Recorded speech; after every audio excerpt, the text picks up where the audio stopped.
Leviticus 4. Then the Lord said to Moses, "Give the following instructions to the people of Israel.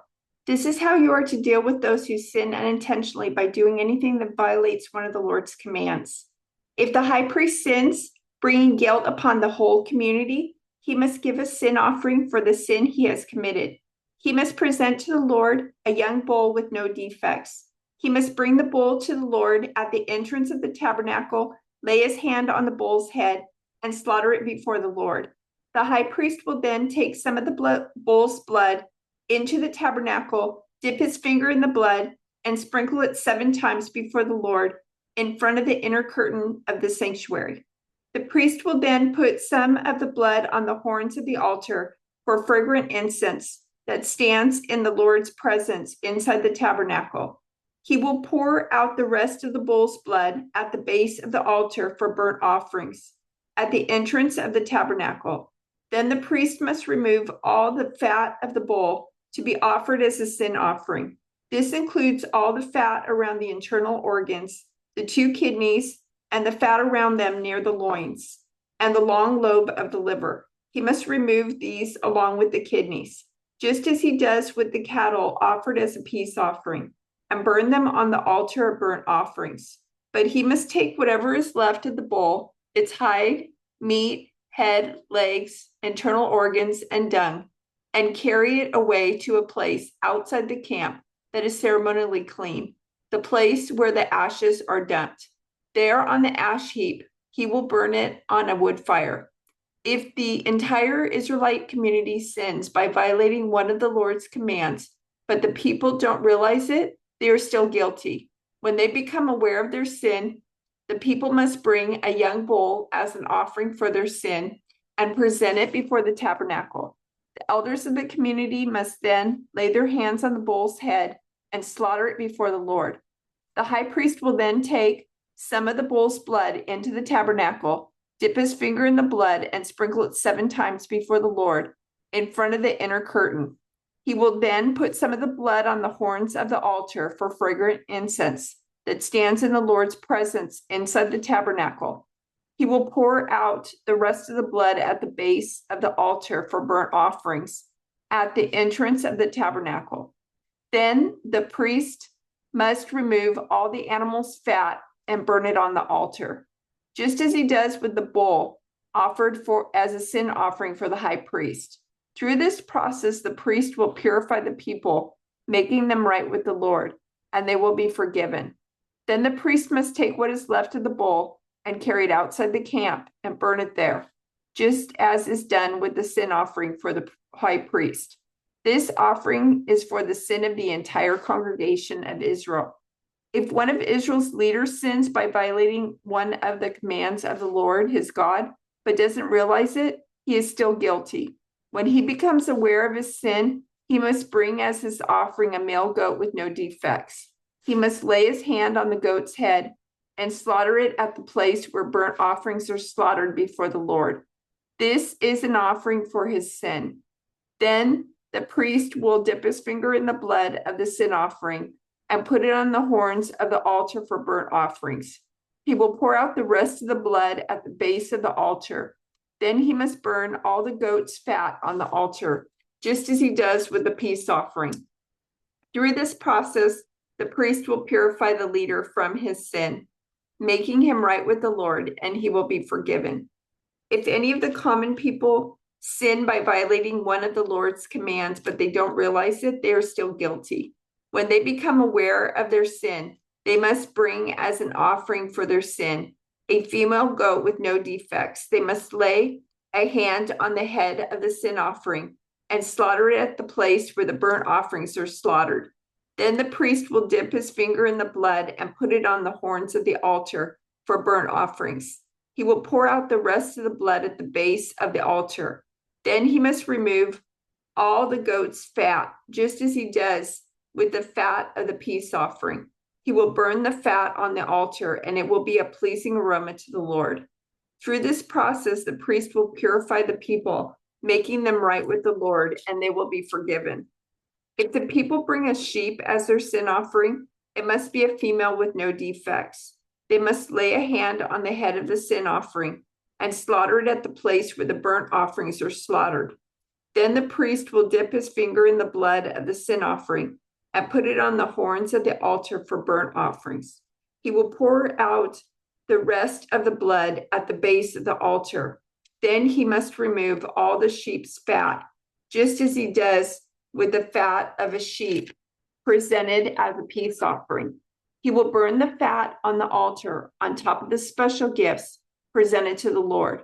Through this process, the priest will purify the people from their sin, making them right with the Lord, and they will be forgiven. If you are called to testify about something you have seen or that you know about, it is simple to refuse to testify, and you will be punished for your sin. Or suppose you unknowingly touch something that is ceremonially unclean, such as the carcass of an unclean animal. When you realize that what you have done, you must admit your defilement and your guilt. This is true whether it is a wild animal, a domestic animal, or an animal that scurries along the ground. Or suppose you unknowingly touch something that makes a person unclean. When you realize what you have done, you must admit your guilt. Or suppose you make a foolish vow of any kind, whether its purpose is for good or for bad. When you realize its foolishness, you must admit your guilt. When you become aware of your guilt in any of these ways, you must confess your sin. Then you must bring to the Lord, as a penalty for your sin, a female from the flock, either a sheep or a goat. This is a sin offering with which the priest will purify you from your sin, making you right with the Lord. But if you cannot afford to bring a sheep, you may bring to the Lord 2 turtle doves or 2 young pigeons as the penalty for your sin. One of the birds will be for a sin offering and the other for a burnt offering. You must bring them to the priest, who will present the first bird as a sin offering. He will wring its neck, but without severing its head from the body. Then he will sprinkle some of the blood of the sin offering against all sides of the altar, and the rest of the blood will be drained out at the base of the altar. This is an offering for sin. The priest will then prepare the second bird as a burnt offering, following all the procedures that have been prescribed. Through this process, the priest will purify you from your sin, making you right with the Lord, and you will be forgiven. If you cannot afford to bring 2 turtle doves or 2 young pigeons, you may bring 2 quarts of choice flour for your sin offering. Since it is an offering for sin, you must not moisten it with olive oil or put any frankincense on it. Take the flour to the priest, who will scoop out a handful as a representative portion. He will burn it on the altar on top of the special gifts presented to the Lord. It is an offering for sin. Through this process, the priest will purify those who are guilty of any of these sins, making them right with the Lord, and they will be forgiven.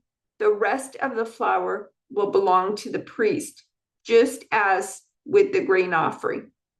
Then the Lord said to Moses, if one of you commits a sin by unintentionally defiling the Lord's sacred property, you must bring a guilt offering to the Lord.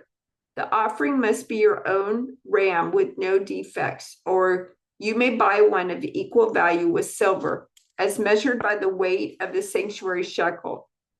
You must make restitution for the sacred property you have harmed by paying for the loss, plus an additional 20%. When you give the payment to the priest, he will purify you with the ram sacrificed as a guilt offering, making you right with the Lord, and you will be forgiven. Suppose you sin by violating one of the Lord's commands. Even if you are unaware of what you have done, you are guilty and will be punished for your sin. For a guilt offering, you must bring to the priest your own ram with no defects, or you may buy one of equal value. Through this process, the priest will purify you from your unintentional sin, making you right with the Lord, and you will be forgiven. This is a guilt offering, for you have been guilty of an offense against the Lord. Then the Lord said to Moses, suppose one of you sins against your associate and is unfaithful to the Lord.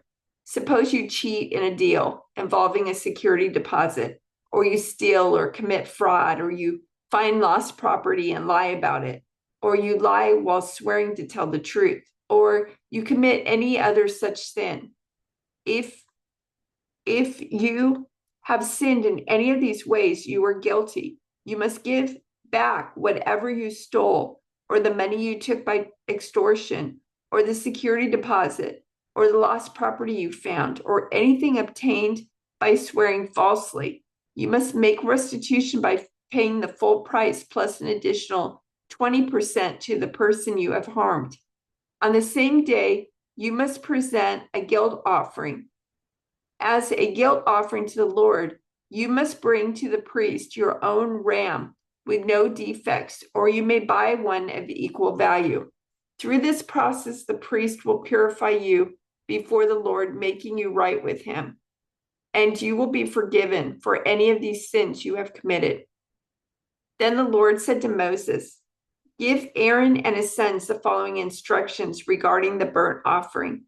The burnt offering must be left on top of the altar until the next morning, and the fire on the altar must be kept burning all night. In the morning, after the priest on duty has put on his official linen clothing and linen undergarments, he must clean out the ashes of the burnt offering and put them beside the altar. Then he must take off these garments, change back into his regular clothes, and carry the ashes outside the camp to a place that is ceremonially clean. Meanwhile, the fire on the altar must be kept burning. It must never go out.